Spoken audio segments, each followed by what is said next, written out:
কি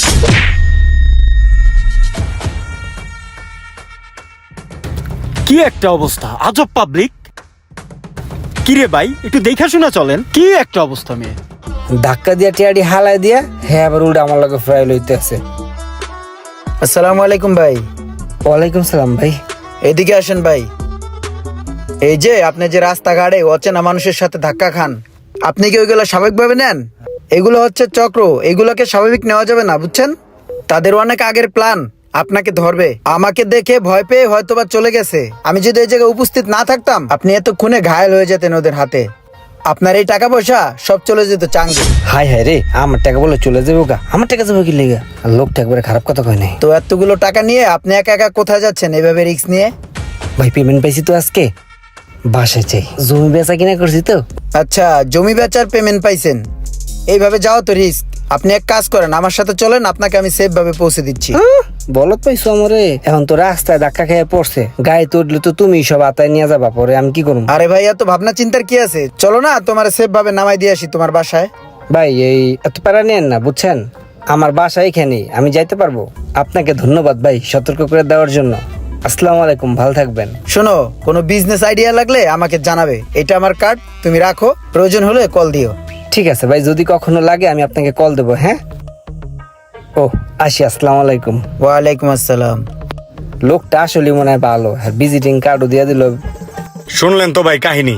এইসব ব্যাপার নিয়ে ফ্যামিলির থেকে এবং বাইরে যারা টাকা পয়সা পায় তাদের চাপে আছি ভাই। যদি আপনি আমাকে বিদেশ নিয়ে যেতেন তাহলে অনেক ভালো হইতো। শোনো মোশাররফ, আমি ওরকম বড় কিছু না। আমি বাংলাদেশে বেশিক্ষণ থাকিও না।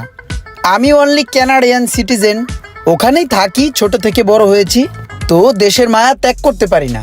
এই মাঝে মাঝে দেশে আসি, দেশের বাতাস, হাওয়া, মাটির সোদা গন্ধ, এইগুলোতে আমার ভালো লাগে।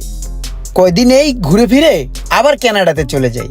এখন তুমি আমার যে কথা বললা, এটা তো খুবই মুশকিলের ব্যাপার। এখন শুনো, সরাসরি তোমাকে আমি কানাডাতে নিতে পারবো না, ঠিক আছে? তোমাকে আমি বিভিন্ন দেশ ভায়া হয়ে তোমাকে যেতে হবে। আর একবার কানাডাতে পৌঁছে গেলে তোমার আর কোনো সমস্যা হবে না। কানাডাতে আমার বিভিন্ন ফার্ম হাউস আছে, তারপর আমার বিভিন্ন ফ্রেন্ড সার্কেল আছে, বিভিন্ন বিজনেস আছে। তো কানাডাতে পৌঁছে গেলে তোমার আর সমস্যা হবে না। যে কোনো ভালো একটা জবে তোমাকে আমি ঢুকিয়ে দিতে পারবো, বুঝছো? এখন মানুষ তো যারা দালাল আছে তারা লোক বাইরে পাঠায়, এই যার কাছ থেকে যা নিয়ে পারে, 8 লাখ, 10 লাখ, 14 লাখ। আমাকে তোমার অত টাকা দিতে হবে না, জাস্ট খরচটা দিলেই হবে। এত টাকা দিয়ে আমি কি করব ভাই? তুমি আমাকে 5-7 লাখ টাকার মতো ম্যানেজ করে দিও, বুঝছো? দেখো, চিন্তা ভাবনা করে দেখো। আমি আসলে তোমাকে জোর করছি না, কারণ আমি কোনো দালাল টালাল না। আমি মানুষের একটু উপকার করি, বুঝছো? আর তাছাড়া আমি দেশে থাকি কতদিন, একটু তাড়াতাড়ি দেখো, বুঝছো? আমি আবার চলে যাবো, তো যাওয়ার আগে তোমার ভিসাটা প্রসেসিং এ দিয়ে যেতে চাই, বুঝছো? একটু চিনি দাও তো। আচ্ছা থাক, চিনি লাগবে না। এই বিল কত হয়েছে? আরে মোশাররফ, তুমি এগুলো কি করছো? তুমি কি আমার ইজ্জতমান সব খাইবা? আমি কানাডাতে কোটি কোটি টাকা কামাই, আমার ওখানে বিভিন্ন বিজনেস আছে। এখন বাংলাদেশে এসে যদি তোমার কাছ থেকে আমার চায়ের বিল নিতে হয়, তাহলে আমার ইজ্জতটা কই থাকে? আর তাছাড়া আমি এই টাকা পয়সা দিয়ে কি করব বলো? আমি বাংলাদেশে আসি মানুষদেরকে হেল্প করার জন্য। আর এক কাজ করো, চায়ের বিলটা দিয়ে দাও। আর এখানে মনে হয় 10,000 টাকার মতো আছে, বাকিটা তুমি রেখে দাও। যাও যাও। হ্যাঁ রে মোশাররফ। আসসালামু আলাইকুম স্যার, ভালো আছেন? ওয়ালাইকুম আসসালাম। ভালো আছো তুমি? জি ভালো, আপনি ভালো আছেন? তোমাদের মনে হয় রিয়েল এস্টেটের বিজনেস আছে। আজকে যে তুমি ব্যাগ ভর্তি টাকা নিয়ে আসছো, সেটাও কিন্তু আমি উপলব্ধি করতে পারছি। এদিকে আসো। জি স্যার। আচ্ছা, তোমরা বড় কোনো কাজ ধরতে পারো না? এই যেমন রাস্তাঘাটের কাজগুলা, সরকারি বিভিন্ন কাজ আছে, আর বড় বড় টেন্ডার আছে, এগুলো করবে। এগুলোতে টাকা বেশি, বুঝছো? আমার সচিবালয়ে বিভিন্ন মানুষ পরিচিত আছে, বুঝতে পারছো? তুমি একটা কাজ করো, একটা লাইসেন্স করো, আর এই টেন্ডার ধরার জন্য অল্প কিছু টাকা পয়সা খরচ করলে হয়ে যাবে। আমি বলে দিব, সমস্যা নেই, বুঝছো? আচ্ছা আচ্ছা, এই ট্রেড লাইসেন্সের জন্য আর এই টেন্ডারের জন্য সর্বোচ্চ কত টাকা লাগতে পারে? টাকা তো ওরকম লাগে না, বুঝো না? আমি যেখানে আসি, তারপরও ওদেরকে চা পানি খাইতে দেওয়া লাগে না কিছু। এই মনে করো যে 4-5 লাখ টাকার মতো। ও, লাখ 4-5 না? কথাটা একবারে খারাপ কয় নাই। তাহলে আমি এখনই টাকাটা দিয়ে দিই, কারণ এখন আমার কাছে টাকা আছে। এই লন, টাকাগুলো হাতে লন। আরে আমাকে টাকা দিচ্ছেন কেন? এই টাকা কি আমার নাকি? আমি এই হাত দিয়ে এই টাকা ধরবো? এটা তো তাদেরকে দিতে হবে চা খাওয়ার জন্য। এই এক কাজ করো, এই মোশাররফ, টাকাগুলো ধরো তো। আরে আরে, এত টাকা কেন দিচ্ছেন? এত টাকা তো লাগবে না। আমাকে ওরা গুরুর মতো মানে, আমি যা বলবো তাই। জাস্ট ফর্মালিটিস, চা খাওয়ার জন্য টুকটাক টাকা দিব। এই তুমি মোশাররফ, একটা কাজ করো, ওকে 50,000 টাকা ব্যাক করে দাও। এই মোশাররফ, তুমি একটা কাজ করো, এই টাকা তো আমি ধরবো না, তুমি এই গাড়ির ছিঁড়ের উপরে টাকাগুলো রেখে দাও, যাও। ছিঁড়ের উপর থেকে ওরা নিয়ে যাবে।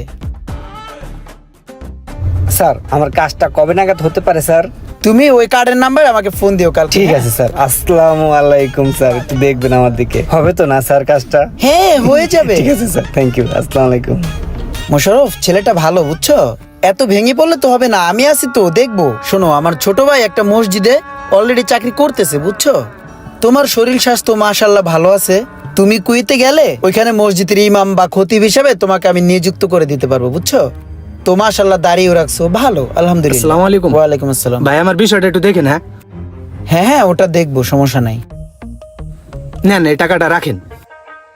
আবার টাকা নিয়ে আসছো ইব্রাহিম, তোমাকে কি বলবো? আচ্ছা একটা কাজ করো সোহাগ, তুমি এখান থেকে 1 লাখ টাকা রাখো, তুমি প্রস্তুতি গ্রহণ করো, এমনিতেই তুমি গরিব মানুষ, ঠিক আছে? একসাথে দিয়ে দিও, প্রবলেম নাই, নাও নাও, যাও প্রস্তুতি গ্রহণ করো তাড়াতাড়ি। আসি, আসসালামু আলাইকুম। ভাই গেলাম তোলে। যাক, তাহলে আমার 20-30 লাখ টাকার একটা বোঝাপড়া হয়ে গেছে। এবার তাইলে আমার আসল কাজের পালা। না, লোকটা তো ভালোই, আমার কাছে তো মনে হয় না ওরকম কিছু করব। আমারে তো অগ্রিম 1 লাখ টাকা দিছে, পরে হেডের লগে 2 লাখ মিলাই আমি মোট 3 লাখ দিছি। আমারে কইছে 1 মাসের মধ্যে সব হয়ে যাব।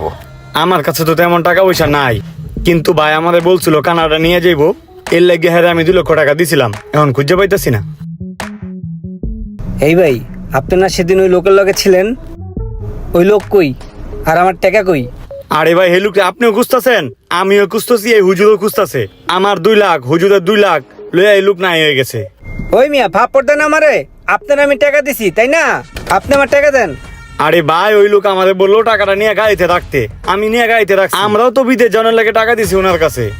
আপনারা সব কি আলাপ সালাপ করতেছেন? তাহলে আমার 2 লাখ কি মার?